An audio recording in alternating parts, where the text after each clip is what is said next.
I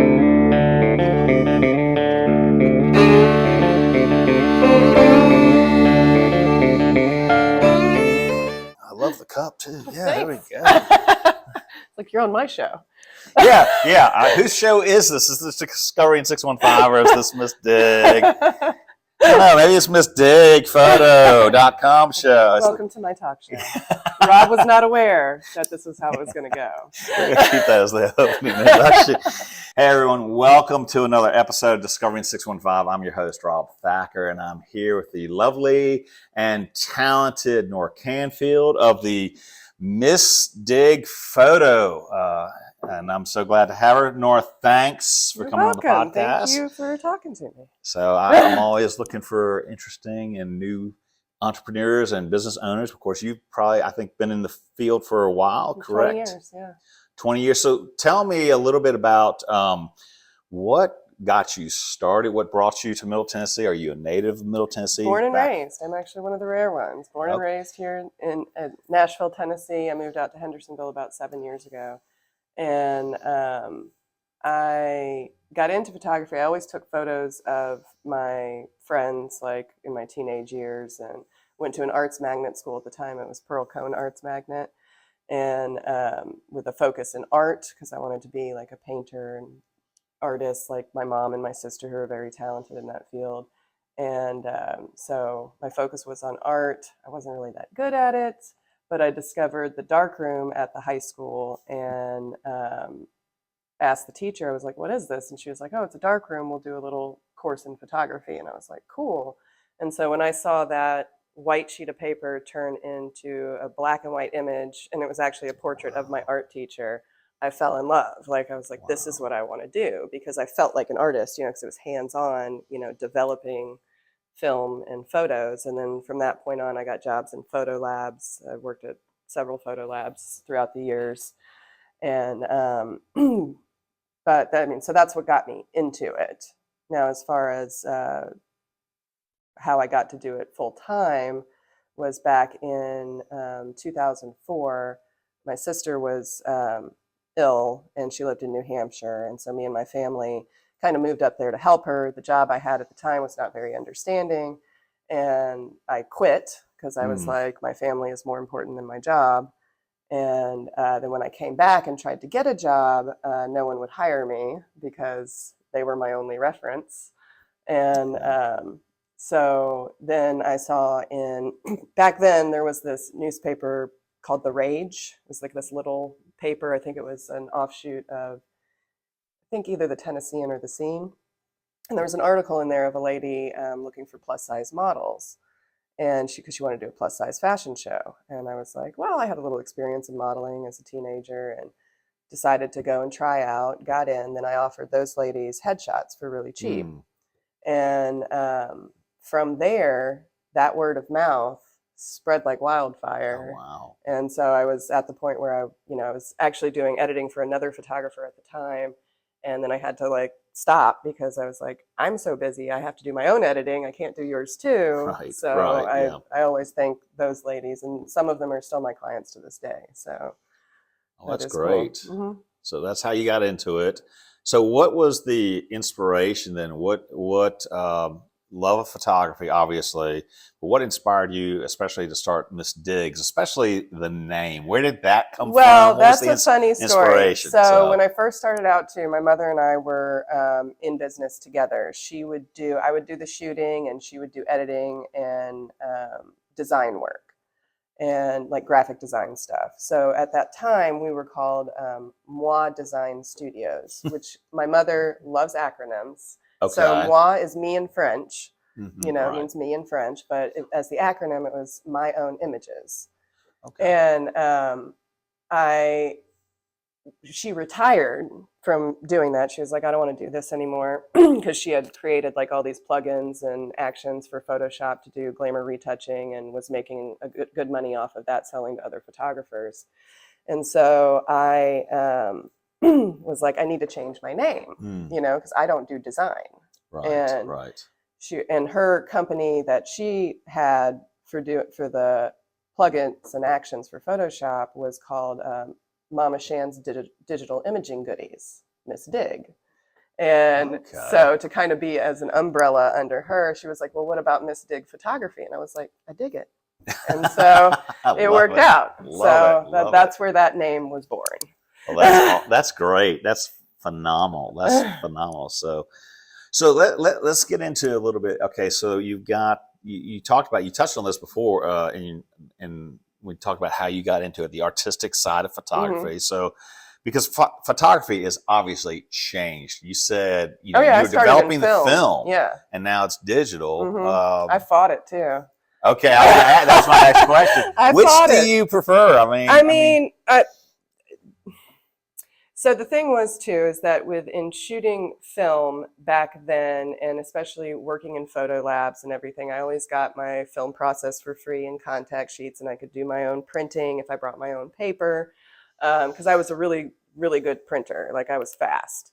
And so when I stopped working at the photo labs, and then going to bring my film to a photo lab to get processed and contact sheets, it was really expensive. And I was like, okay, I guess I will try digital. Right. And now the convenience of digital is that you can see it instantly, and know that your lighting is spot on. What I do miss about film, I do miss processing it and printing it. I always love doing that. And then also sometimes just the way it looks, you can tell the difference between film and digital. Like, digital is so clean, and film kind of had this like kind of grain or texture to it. Right. It's like when you look at old photos, you can just kind of see it, and it's just got a nostalgic feel to it. And I do miss that, but it's too expensive now and not as convenient. So let me ask this question, because we've seen, like, for example, in the music industry, vinyl is making a comeback. Do you think film will ever make a comeback like vinyl? Some people still do it, and I know there was a place in Nashville that tried to open up that was like a photo lab where you could like get a membership and do developing and stuff like that, but it didn't take off. And again, because of the cost of everything, and they're not really making the stuff anymore. But there's other things like, I think Fuji came out with the like Instax to be like a Polaroid, little mini Polaroids, right? Exactly. And that's fun. Absolutely. I think Eliza has one of those. I have one, of course. I'm like, I love all that stuff. I always loved Polaroids too, and then you couldn't find the film for them, or if you did, it was expired, and so it would be all all funky colors and stuff like that. But I've played with it all. Well, I can tell because you have all these great looking cameras up here. So are you also a collector of cameras? Sort of. Too? Not on purpose. It just kind of has happened, whether it's people giving me old cameras, or like my grandfather on my dad's side had a bunch of old cameras. He took photos as kind of like he liked nature stuff. And so I got a bunch of old stuff from him. And then, of course, my mom. And just other random people that are like, oh, hey, I've got this old camera. Do you want it? And I'm like, sure. Might as well add to it, because I have all the kinds, and I definitely did, tamper. This, in fact, was my first camera, which was my mother's camera. Oh, wow. So great. I'm like, I've got and that is now my main camera that I use. So Gotcha. You have a favorite out of all these that you like the best? The first camera, you can't go wrong, That's what I learned on, and sure, I do miss it, winding the film and all of that stuff. But that's great. So on your website, I was looking through your website. I see you have all sorts of, I guess you could say, genres or subjects. So, like, do you have a favorite? It said you had couples, you had children, you had family, hairstyle. I think it was actors. I do a lot of actors. Yeah. Okay, talk a little bit about that. Is it? Nobody famous or anything. It's everybody just trying to be an actor. But I do a lot of actor headshots, because several of the agencies, I'm on their list Okay. to send people to me, and which I appreciate all of them. But my favorite shoot is my lollipop photos, which you can see back Okay. there. They're just a really fun, silly kind of, I call them like the anti-headshot, because in a normal headshot, you don't, you want to stay away from patterns and hands in the photos and Right. stuff like that. And these are kind of prop oriented and bright and colorful, and you can wear patterns and all of that stuff. They're just super fun. They're my favorite. And my mom and I actually came up with that technique back in 2007. Oh, that's cool. And so just and I kind of started out, I used to go to a lot of local stand-up comedy shows, and I was like friends with a bunch of the comics. And one night I was like, hey, why don't you guys come back to my house, and I want to try this new thing out on you guys. And so then it became a thing for like all the comics to get lollipop photos. It was kind of cool. It was like awesome. You weren't a Nashville comedian unless you got a lollipop photo. It's kind of worn off since then, but like back then it was a thing. Maybe you create a new one now. So. But they're my favorite. They're fun because it actually that's that artist side of me too in it. Right. But I also thoroughly enjoy shooting musicians because they're also very creative, and so we bounce ideas off each other and come up with stuff, and that's always really fun. But I do not do weddings. Okay. I'll do engagement photos, but I do not do weddings. I do not do events. I like to keep my low stress. So understandable. That's understandable. Yeah. So I'm like, and I found my niche, and I'm like, and I know plenty of great wedding photographers that I refer everyone to, because I'm like, no, you can have it. I know it's good money, but I'd rather not. And then you got the one I found interesting too. I think it's called extractions. The ones that are like where I cut them out and put them in different places. Yeah, exactly. Yeah. Okay, that's what that means. Okay, that's so you get fun them dressed up too. like so that's Vikings or and that's for like anybody that's like, oh, I really want to shoot at an airport or on a runway, but I don't have access to it. So I'm like, well, let's get on the stock image site and see what we can find. And so what I usually do with my clients, if they want to do something like that, I have them sit down with me. We go through, or before they get here, I'll go through and pick out a bunch of stock images and have them pick which one they want, because I need to know the image before I shoot so I can do the lighting appropriately so it looks realistic.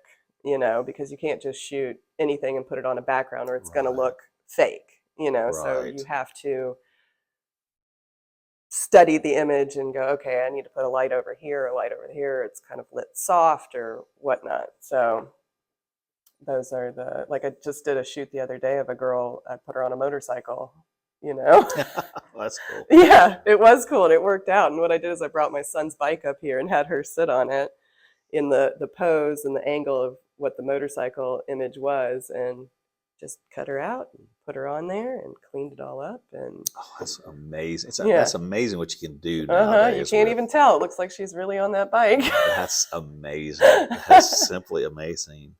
So what is, let's talk about memorable. Do you have like one photo shoot, like maybe it was comical, or just one that's memorable that might stands out in your mind that you're like, oh yeah, I remember that couple or that guy or that gal.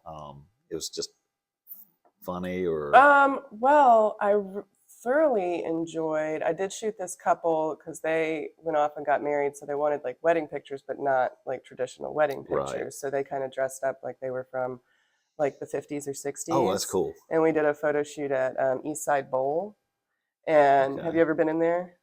I don't think I've been in there yet. Well, it's very vintage. Okay. And so we did a shoot in there, and it was very fun and very challenging too, because it is very dimly lit, and I'm so glad I had my lights with me because it worked out. But that was a really fun shoot. Okay, that sounds great. I'm gonna have to check out East Side Bowl now. Yeah, it's neat. Like all their bowling balls are like pool balls.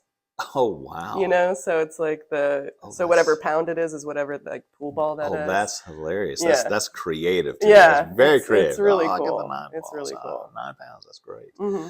So you mentioned earlier, like you refer out. So how does that work in the community in terms of business? Like you said, if somebody comes to you, I'll refer them to a wedding photographer, things like that. How does that work?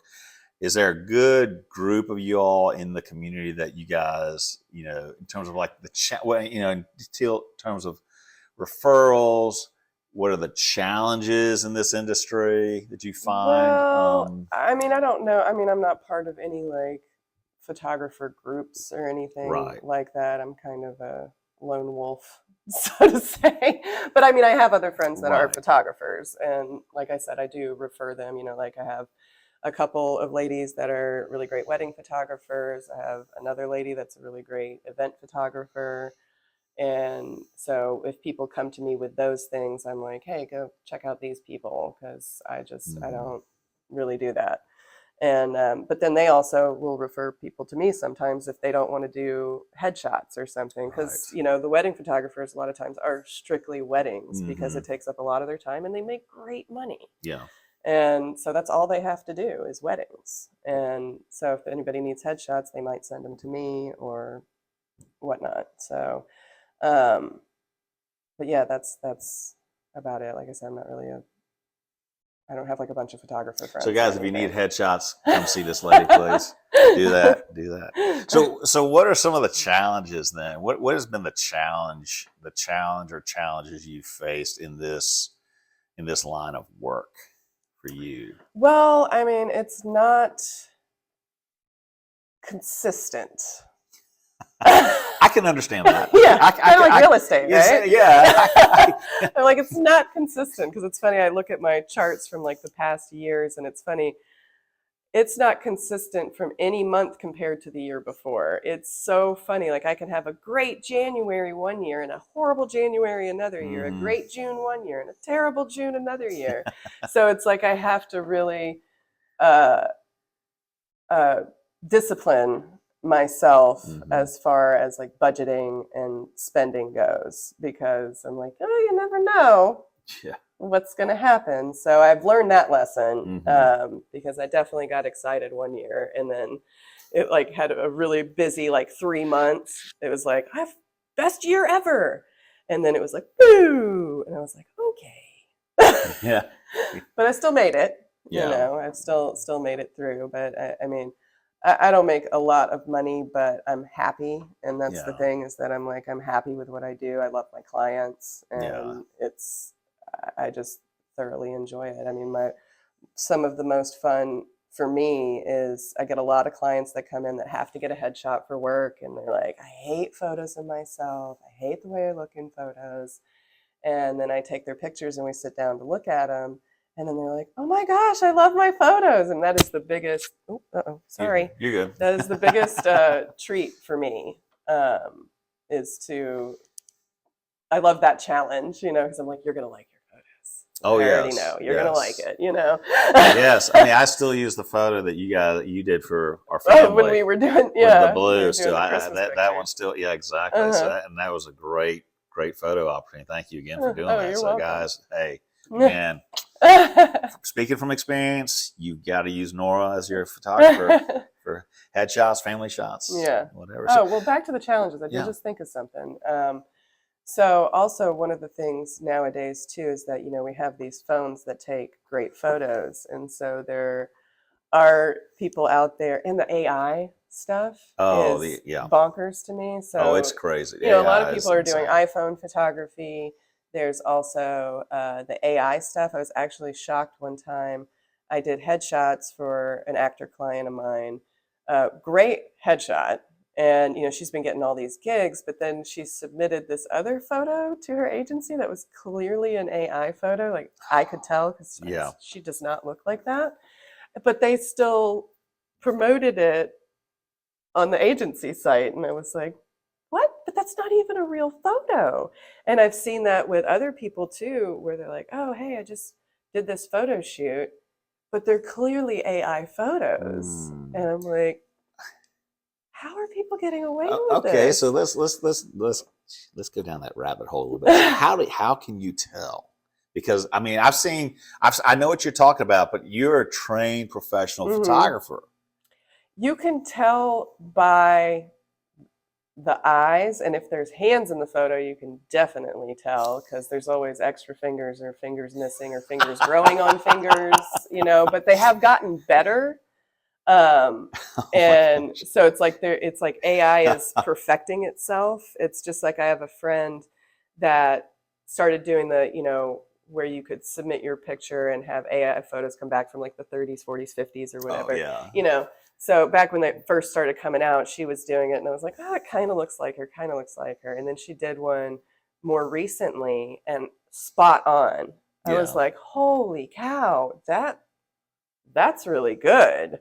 Because it really looks like her, but I can tell just by the quality of the image, it's too almost animated looking, Yeah. and I can tell, like, if you look really close into the eyes, you can tell, I don't know. And it's just like, for me, when someone will bring me like an inspiration photo, like, hey, I really like this kind of lighting.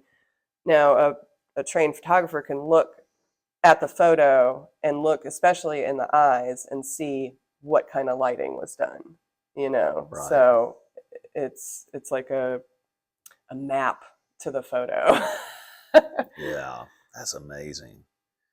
So let's come back to, you mentioned your clients. So what do you want your clients to, because you mentioned that already with a client that was so excited. So what kind of experience do you want your clients to have with you and the photo I just shoot? I want them to be happy, of course. Obviously. And, usually when they come in, I try to get them comfortable, so it's not like they come in and I'm like, all right, come on, let's get going. I mean, there is a process to it, because people get so nervous with photo shoots that's what they think it is, is they think that, oh, I got to be there and I got to go right in and do photos. And that's not the case with me. I kind of do a consultation right before, because I'm like, okay, what are you going for? Do you have any inspiration photos? Do you need help picking out your clothes? Because sometimes people will be like, I brought extra because I wasn't sure. Sometimes they'll bring their whole freaking closet.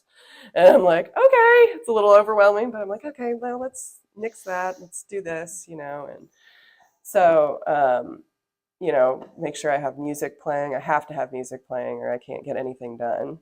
It's really odd right now that there's not music playing, but well, we can put on the music. Well, I don't know. It's probably with licensing and stuff. Oh, that's true. Yeah. But during the shoot, I always, ask them, what they want to listen to, and so I'll put on that and have them listen to that, so that gets them comfortable. And a lot of times, people will come in really nervous, but then they'll leave giving me a hug, because they're so happy, Right. And I love that. And I'm like, because I'm a people person, and I like people to be happy. And it's very rare that they haven't been, but I do get a couple here and there that are ultra picky, but but that's okay. I work it out. Yeah. I haven't had anybody ask for their money back, so well, that's good. That's a good thing. That's a good thing. That's a great thing. Yes. So I'm like, I have not been there. I hopefully won't. Knock on wood. Yeah, exactly. So I'm like, I don't want that. Has there ever been a time? Oh, I'll go down this rabbit hole a little bit too. Has there ever been a time where you've had someone and you're just kind of like, I don't think we'd work together well?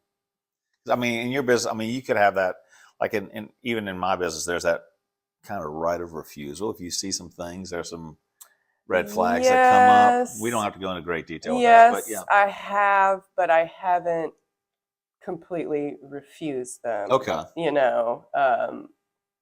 Definitely, I can tell some people are ultra picky. Like, one of the things is like, when they want to see every picture I take as I take it, and I'm like, no. I said, this is going to take too much time. Look at the end. Like, if I keep showing you, like, this is going to go on forever. I don't like that, but everybody, like I said, because we're in this digital age where everybody's like, oh, let me get to see it instantly, and I'm like, no, let me do my job. Yeah. Work your magic. There's those, and then there's, some people that are, can be very stiff, and you can tell that they just really don't want to be here, but, and then I've had some questionable people that I'm still like, okay, I'll make it through, Again, not going to go into detail, but there you go. Yeah. Yeah. But I think that's. But I made it through. Now, whether or not, I don't think they've come back, which is fine with me. That's the reality. I think if you own your own business, you're going to run into that. Mm-hmm. And how you conquer that obstacle, that roadblock, if you want to call it that, is so crucial in how you deal with people, how you treat people. Mm-hmm. Yeah, I'd say the only time that I've blocked someone from actually booking is somebody had booked a shoot, and like when you book a shoot with me, you have to pay a 50% deposit. Mm-hmm. Booked a shoot with me, rescheduled it several times, and then disputed the charge with her credit card company so she could get her money back on the deposit. And I sent all the info to him, and she still won. And so then I blocked her from being able to book for me because I was like, that's not fair. Like, you didn't even call me or anything. So, and you got your money back, and I'm out. So yeah, gotcha. Like that's the only time that I've ever blocked anybody from booking. But well, let me ask this. I know because you live in the Ballantrae area, which is our community, but how has the community as a whole received you? Oh, great. Yeah, and how do you? That's awesome. Yeah, everybody's been super supportive. I've done photos of people in the neighborhood, and it's been really great. I love my neighbors, and we love you too. Yeah. They're like, we all get along. I haven't had problems with anybody. Everybody's... Especially Miss K. Yeah. Shout out to Miss K. So how do you, let me ask you this too. Obviously with photography, you're able to give back. Are there any other ways that you feel like local community give back and why that's, and let's talk a little bit about that. Why is it important to you to give back into the community? Well, I mean, that's the old school way of things, It's like everybody helping out. Just like, when we had the tornadoes here and everybody, I mean, I'd lost all the trees in the front yard, the fence in the backyard, and everybody was out here helping. And, and I've, helped with other people around, like Miss Kay. I help with Kay. I love her. We love her. She's my quasi grandmother. We have adopted each other, and and I'm always sharing my food because I love to cook. And, the best pimento cheese. Thank you. Pimento cheese.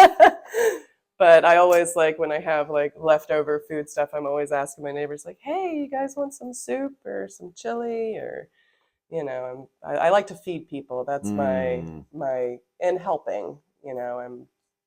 I am just naturally that way. I think I get it from my mom. I grew up with her, always helping people and cooking and all of that stuff. So that's kind of my thing. Absolutely. So on that note, any other, besides outside of photography, any hobbies, any cooking. Cooking, yeah, cooking. All right, besides the cooking. No, that's probably about it. I love, cooking, grilling. I like to barbecue. I'm going to be judging the Pig Fest. Oh. I did that last year. Thoroughly enjoyed it. Had some of the best ribs I've ever had. Yes. End of October. Yes. Right? Yes. So I'm excited about that. So I did compete once. What was that in 2021? And won. But for novice beef, I did a tomahawk steak. And smoked it and seared it, and it was really good. And I love cooking those. Those are fun. But yeah, that's my only hobby is cooking. Of course, we'll be getting ready. I guess I assume you guys will be out here for Ballantrae's Big Bash on October 31st. Well, I'll probably be at Kay's. Because nobody really comes down here, which saves me money on candy because there's a lot of kids around here. Yeah. So we'll be doing a reel on that one. Yeah. I do like costuming though. I do like helping people with costumes and stuff. Fun. So so I have a bunch of stuff, and of course I have a lot of props for my photography and all of that. And in fact, I got a friend coming over this afternoon to look at some of my costume stuff for her Halloween costume. That's fun. Oh, good deal. Good deal. So what advice, let me ask this, what advice do you have that you would give to someone who's looking to get into the photography business or aspiring into this industry? What would any gold nuggets on that, words of wisdom?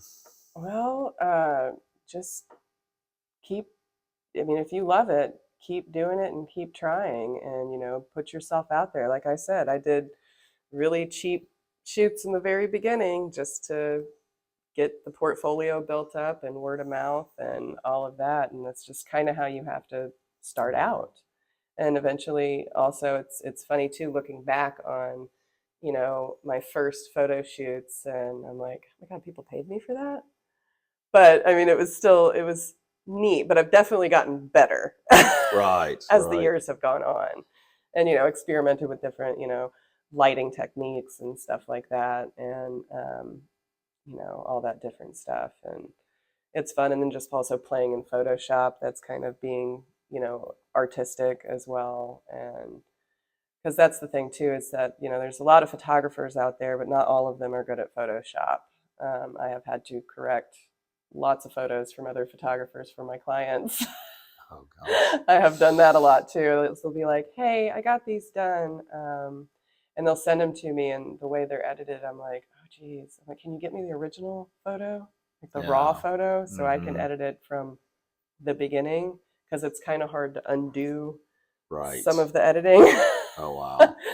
But yeah, and a lot of that is, I learned, funny story, I went to Nashville Tech and focused in photography. And my mom also taught Photoshop there. She started going there to learn Photoshop, and she was so good, they asked her to teach. And so she became my Photoshop teacher. And she told me, she said, don't think I won't fail you if you don't show up or do your work. And I was like, yeah, okay. She failed me. I failed Photoshop in college. And she was not joking. I failed. But she was also my own personal tutor. So. Ouch. So I'm very good at Photoshop. I was gonna say, what were those conversations like back then? Oh man, it was at home. Yeah, it's just thank goodness, that school wasn't very expensive back then, so it was good, and I loved it. And that's also kind of funny too. When I first started going there, it was film, and I was a black and white snob. I was like, I'm only going to shoot black and white. And so I took black and white classes, loved it, processing, all of that stuff. And then I had to take a color class to, go towards my certificate. And so I walked into the color lab, and I was just like, oh, I love color. And so I started taking my black and white negatives and printing them in the color lab. So they would be like red and white or blue and white or yellow and white, because you could just kind of create a color pack to make it, instead of black and white, whatever color and white. And my black and white teacher would be like, Nora, you're supposed to be doing those images in my class. And I was like, yeah, but I love color now. And so I had actually, since I fell in love with color and I was still doing film, I actually created this, I was trying to be an artist photographer back when I was 18. And I would, actually, I guess it started in 97, so 17. So I would paint people with fluorescent paint and shoot them under black light. Okay. And I can show you some samples of that later. But that'd be cool. And I would shoot that with film. And again, you can see the quality of it. You see the grain and all of this stuff, And so I would have art shows and all of that, and hoping I would, I'd sold several, but clearly not enough to like get famous or live off of it. And just eventually kind of retired it because it was a very long process. It was probably like a 4-hour process. Oh, wow. And then the cost of getting the film developed now, because I did try it digital. Mm-hmm. I did a couple people with digital, and it's not the same. It's just not the same. No. And so I was just like, oh, well, I guess I'll just retire it. So I got rid of all my black lights and all my fluorescent. What was the issue with it in terms of the digital not being the same? It just did not have the same depth to it. like the film did. It looked digital, you know, Right. because Okay. it's like there's pixels instead of grain, Oh, you know, gotcha. so Okay. it's like it didn't translate the way that it used to. And so I just was like, no, well, and plus I was, you know, making money doing commercial photography. Right. So I was like, okay, well, this is what I should do because this is more in demand. Because the Okay. other thing I realized too, it's hard to sell pictures of people to other people that don't know the people, you know? Yeah, exactly. Okay. Because Yeah, they're like, yeah, who yeah. is this stranger? Yeah, You know? yeah, absolutely. So, I mean, unless it was a famous person, then that would probably be easy, but none of my people were famous, so. Not yet. Not yet. Not yet. Not yet. Not yet. But Well, what are any future plans? Any big upcoming projects that you can share?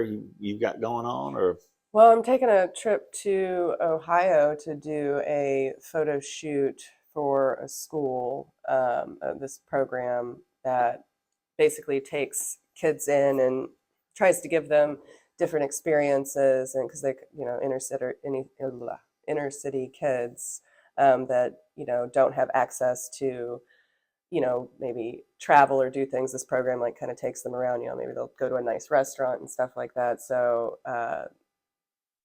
the program head reached out to me to basically come, and I'm going to do photos of each kid. Like they'll be wearing their like high school name shirt and some jeans, and then I'll do another photo of them like in whatever career they want to pursue, you know. right? So like if they want to be a doctor, they'll be in a lab coat, you know. If That's they're going to be a neat. lawyer, they're going to be in a suit, and then I will extract them and put them together Oh, so they're nice. with themselves, you know, like the now and the future.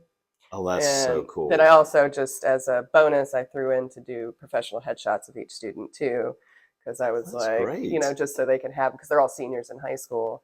And so Okay. just so they can have a headshot for, you know, a future job, Right. you know. Mm-hmm. So that's a cool, fun project. I'm excited about that. That's coming up in November. So yeah. Trip to Ohio. Yep. Sounds good. Yep. Sounds good. Well, Nora, is there anything else you'd like to add to all this? I mean, as we wind down here, I mean, no, I don't know. so. You're the one that's Guys, supposed to interview me, Rob. what now? I said, you're the one that's supposed to interview me. Yeah, that's true. Rob. Yeah, well, yeah, we're doing the interview. Even though it looks like my show, But yeah, it does look like so. So on that take, guys, if you're looking for a phenomenal photographer, I mean, this lady knows what she's doing. Check out MsDigPhoto.com. You can schedule appointments there through that. Yeah, all my prices are listed online, and you can book right on there. And of course, if you have any questions, you can call, email, text, and I will respond. All right. Well, hey, y'all, thanks for tuning in, and we'll catch you later. Thank you, Nora. You're welcome. for Thank your you, time Rob. today. So anyway, y'all take care. Stay safe.